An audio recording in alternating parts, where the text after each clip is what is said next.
Hocam merhaba. Merhaba. Hocam hastalarımızın çok merak ettiği bir şey var. Ameliyat sonrasındaki yani burun ameliyatı sonrasındaki ilk bir haftamız nasıl geçmeli? Bizlere anlatır mısın? İlk bir haftamız ameliyat sonrasındaki bakım açısından önemli bir dönem, önemli bir süreç. Biz ameliyatı yaptıktan sonra devamında hastalarımızın ve hasta yakınlarının aslında yapması gereken belirli görevleri oluyor. Bunları ne kadar doğru ve güzel yaparsak o süreci o kadar rahat atlatıyoruz. Genelde ilk bir haftada burnumuzun dışında ve içinde tamponlar oluyor. Biz hastalarımıza bir reçete yazıyoruz. Bunun içinde ağrı kesicimiz var, antibiyotiğimiz var, burun nemlendirici ve burun yıkama spreylerimiz var. Eğer açık cerrahi tercih edilmişse burun ucuna sürülecek kremlerimiz var. Bunun yanında aynı zamanda belli önerilerimiz var. Ne gibi öneriler? Buz tatbikimiz özellikle ilk 2 gün çok önemli. Saatte 15 dakika yüzümüze buz tatbiki yapıyoruz. Bunu ayrıca size burada uygulama olarak göstermek isterim. Burnumuzu iyi nemlendirmemiz lazım, iyi yıkamamız lazım. Bunu da size ayrıca uygulama olarak göstermek istiyorum. Bunun yanında bizim verdiğimiz ilaçlarımız oluyor. Antibiyotiğimiz, ağrı kesicimiz, alerji ilacımız. Bunları bizim söylediğimiz gibi düzenli bir şekilde kullanmamız lazım. Bu ilaçları kafamıza göre dozunu değiştirmemeliyiz. Eğer bir problem yaşanırsa muhakkak doktorumuzla iletişime geçirip ona göre tedavimize devam etmemiz gerekir. Bazı hastalarımız ameliyat sonrasındaki süreçte kanamalarının, sızıntılarının olduğunu söylüyor. Pembemsi. Ameliyattan sonraki ilk birkaç gün boyunca burundan olan pembemsi, ufak sızıntı şeklindeki kanamalar, şeffaf burun akıntıları, ufak olan şeyler normaldir. Tabi burada çok şiddetli olan kanamalardan bahsetmiyorum. Öyle bir durum olduğu takdirde derhal haberdar edilmemiz gerekiyor. Ama ufak sızıntılar, kanamalar bunlar ilk birkaç gün çok normal. Ödemler ne kadar kalıyor burunda ya da yüzde? Bunu da çok soruyorlar. İlk ameliyattan sonra oluşan morluklar genelde birkaç gün içinde geçiyor. Hatta şöyle kendi hastalarımdan örnek verirsem bizim hastalarımızda genelde ilk 8 saatte eğer şişlik olacaksa oluyor. Onu takip eden 3. ve 4. günde de göz altındaki morluklar, şişlikler kayboluyor. Yani biz 1. haftada tamponları alırken genelde göz altında şişlik, morluk görmüyoruz. Ama ödem dersek yeniden yapılmış, şekillendirilmiş bir burunda bu cilt altında oluşan ödemlerin tamamen geçmesi 6 ayı buluyor. Genelde şöyle oluyor. Ödemin %80'i ilk 1. ayın sonunda geriliyor. Ama geriye kalan %20'si kalan 5 ay içinde giderek gün be gün azalıyor. Zaten hastalarımızda ilk 3. ay kontrolümüzden sonra 6. ay kontrolüne geldiklerinde gün geçtikçe burnumun daha oturduğunu, şeklinin daha netleştiğini fark ediyorum diye geri bildirimde bulunuyorlar bize. Tampon kaçıncı gün alınmalı? Burun içine konulan tamponları genelde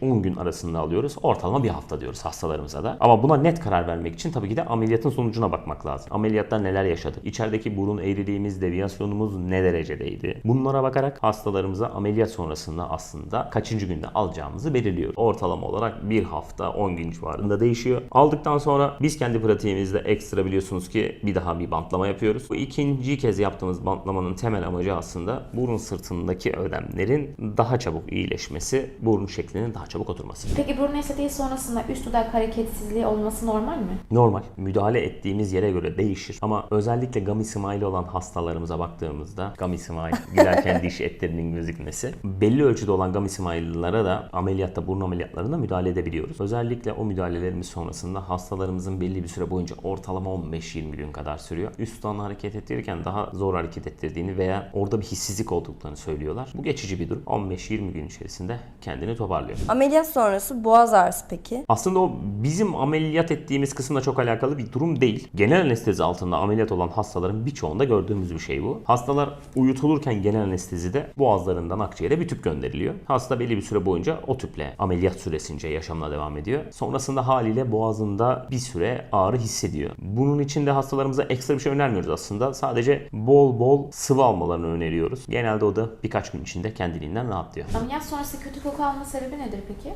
Ara ara burunda ameliyat sonrası kötü kokular olabilir. Burnun içi steril bir alan değil. Oranın kendine ait bir bakteri florası var. Ve biz ameliyatta o bölgeye müdahale ettiğimiz için floral dengesini bozmuş oluyor. Vücut kendini toparladığı süreçte ara ara kötü kokuların olup geçmesi normal. Ama bu kötü koku devam ediyorsa ve şiddetleniyorsa bu iyi bir şey değil. Bizim için enfeksiyonun da aslında bir uyarıcısı bu. Zaten bunlar olmasın diye ameliyat sonrası belli tedaviler veriyoruz. Antibiyotik, burun bakımı bunlar oluşmasın diye verdiğimiz tedaviler. Ameliyat sonrasında hangi pozisyonda uyumalıyım? Ameliyat sonrası biz hastalarımızı başını birazcık daha yüksekte uyumasını istiyoruz. Yaklaşık 30 derece kadar başının yüksekte olması bizim için iyi. Bunu nasıl anlayabiliriz? İşte ince 2 yastığı üst üste koymamız bizim için iyi bir açı aslında. Bu ameliyat sonrası ödem ve şişliğin daha az olmasını ve iyileşme döneminde daha çabuk olması açısından bizim için faydalı bir yöntem. Dönüp yüzüstü uyumak bunları tabii ki de istemiyorum. Olabildiğince düz pozisyonda, tabii ki dümdüz robotik uyumak da pek mümkün değil. Ara ara yan dönmelerde de açıkçası bir sıkıntı yok ama burnumuza darbe gelecek herhangi bir pozisyonu istemiyoruz. Ameliyat sonrası ilk bir hafta özellikle çok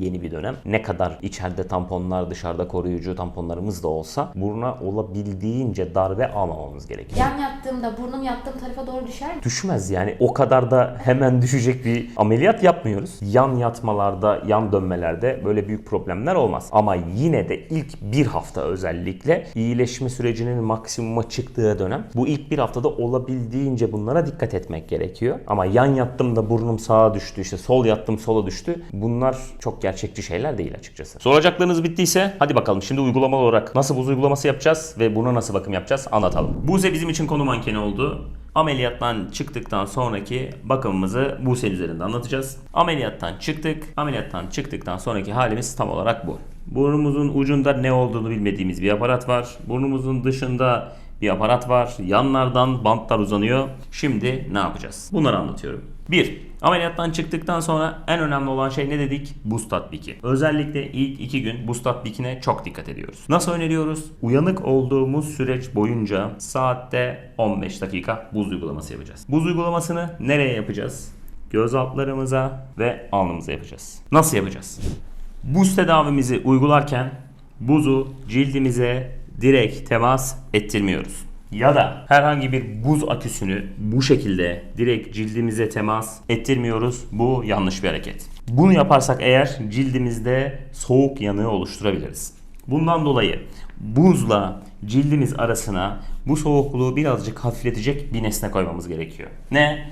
Mesela sponge kullanabiliriz. Sponge ya da peçete ya da ince bir beze sararak cildimize uygulayabiliriz. Ya da herhangi bir bulduğumuz normal eldivenin içine atarak bu şekilde cildimize uygulayabiliriz. Göz altlarımıza ve alnımıza saatte 15 dakika. İlk 2 gün bu konuda çok önemli. İlk 3 gün öneriyoruz biz. Uyanık olduğumuz süreç boyunca saatte 15 dakika. Buse nasıl hissediyorsun ameliyattan çıkmış biri olarak? Hocam şiş, ödemli.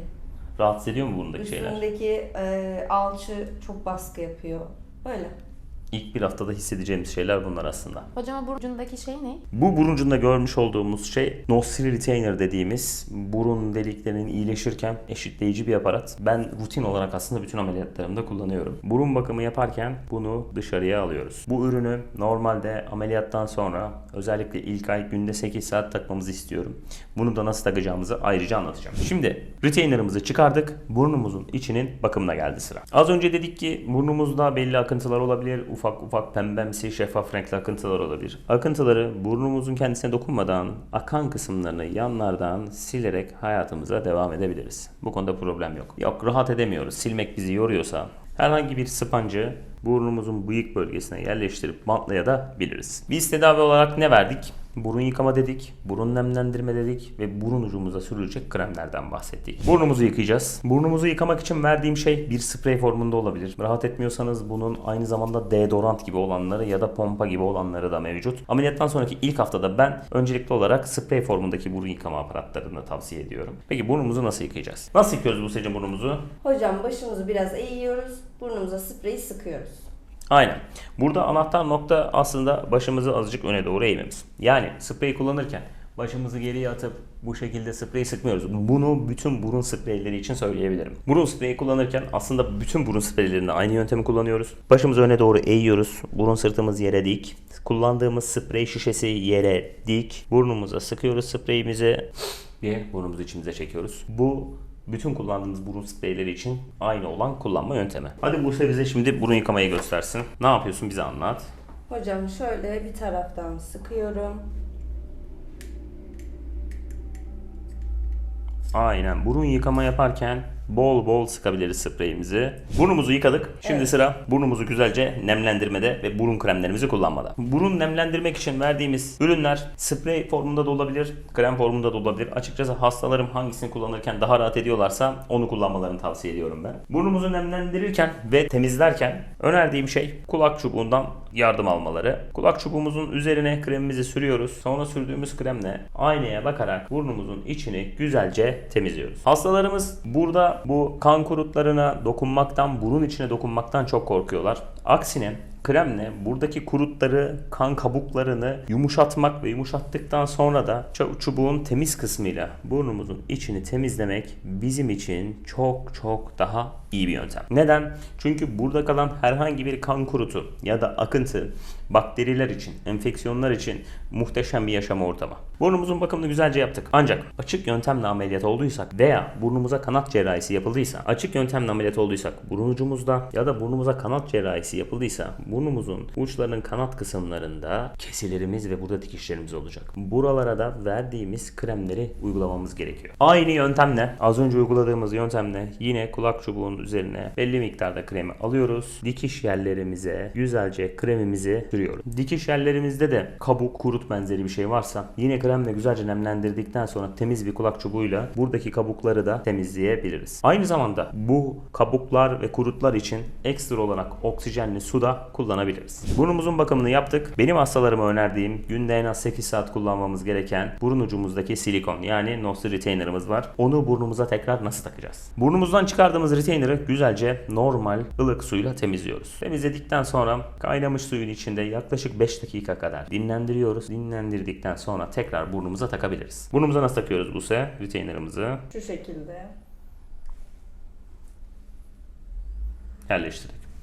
Burada önemli birkaç noktamız var. Retainer'ımızı nasıl takıyoruz? Burada retainer'ı takarken önemli birkaç nüansımız var. Retainer'ımızın ön tarafında bütün retainer'ların bir sayı yazar. Numarasına göre bu onun bedenidir. Bu bize hangi konuda yardımcı olur? Retainer'ım bana bakarken arada gördüğüm numara doğru okunur şekilde ise retainer'ım doğru açıdadır. Ama ters duruyorsa eğer o zaman retainer'ım ters takılıyor demektir. Sayıya baktım. Sayı doğru yönde, okunabilir yönde. Bu dakikadan sonra retainer'ımı takabilirim. Takmaya çalıştım. Zorlandım. Özellikle burnumuzun içinde ekstra bir tampon daha var. İlk hafta kullanmak bir tık daha zor olacak. Ne yapabiliriz? Bu burun ucuna verdiğimiz kremler ya da burunu nemlendirmek için verdiğimiz kremlerden birazcık dışına sıkıyorum. Bunu biraz daha kaygan hale getiriyorum ve burnuma yerleştiriyorum. Burun bakımımız bu şekilde. Bunun yanında reçete ettiğimiz antibiyotiğimiz, ağrı kesicimiz ve alerji ilacımız var. Bunları düzenli olarak muhakkak dediğimiz şekilde kullanıyoruz. Herhangi bir rahatsızlık yaşayabiliriz. İlacı alırken problem yaşayabiliriz. Bununla ilgili problem yaşarsak mutlaka bizi bilgilendiriyoruz. Bizi bilgilendirmeden ilacın dozunda veya kullanımında değişikliğe gitmiyoruz. Geçmiş olsun.